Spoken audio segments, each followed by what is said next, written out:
วนหวานล้ำสบายดีนี่คือเมือง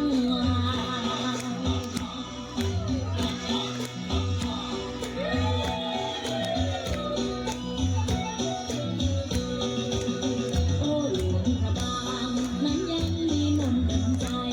เวียงจันทร์บ่อเลียข้างใต้ยังพาใจนี่ให้ไหลลงบ่อแก้วสิบหายสารวัตรนั้นยังมั่นคงอุดมใจทุ่งไร่งามล้อแม่น้ำโขงยังคงอยู่ไหลคำม้วนสั่งเมืองงานเหลือใจงามดีสวรรค์นาเขตนั้นมี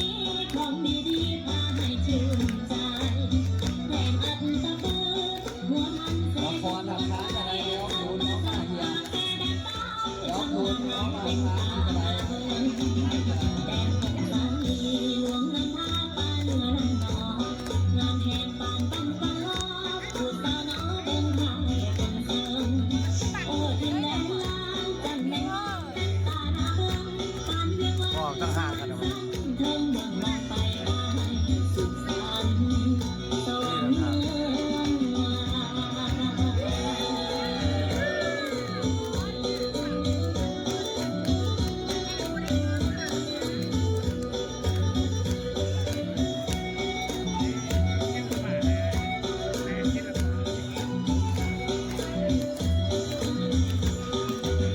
โอ้หลวงพระบางนั้นยังมีมนต์ดนใจเวียงจันทร์บ่อเลียข้างใต้ยังพาใจนี่ให้ไหลลงบ่อแก้วสิบหายสารวัตรนั้นยังมั่นคงอุดมใจทุ่งไร่งามล้อแม่น้ำโขงยังคงอยู่ไหลคำม้วนสั่งเมืองงามเหลือใจงามบุรีสวรรค์นาเขตนั้นมีของดีๆพาให้ชื่นใจแรงอัดตะปือหัวมันเสกต้องตั้งไงจำปาสักมาเสด็จตายช่างงามหลายเป็นตาหน้าเบิ่งแดนของสาลีหลวงน้ำท่าปาเหนือน้ำนองงานแห่งปานตั้งปลาล้อ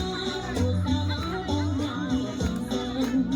โอ้ทินแดนลาวจันแม่งงามเป็นตาหน้าเบิ่งปานเวียงวันสวรรค์ฝันเทิงเบิ่งมองไปไปสุขสันต์สวรรค์เมือง ยิ้มงามๆเลยเมื่อยเฮ็ดของทานแต่เศร้าแต่ยักได้ซองเนาะยิ้มอย่ายิ้มแห้งในบ้านในจังสิ